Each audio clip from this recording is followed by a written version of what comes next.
क्या आपका बच्चा भी रात को दांत पीसता है?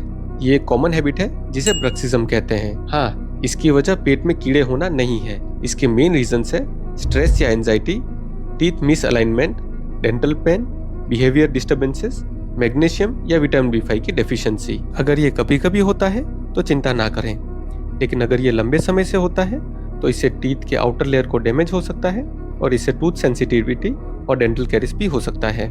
इसका सॉल्यूशन क्या है? तो बच्चों को स्ट्रेस फ्री रखें, प्रॉपर डाइट और हाइड्रेशन पे ध्यान दें, रात को सोने से पहले नाइट गार्ड्स का यूज कर सकते हैं और ज्यादा तकलीफ लगे तो डॉक्टर की सलाह लें।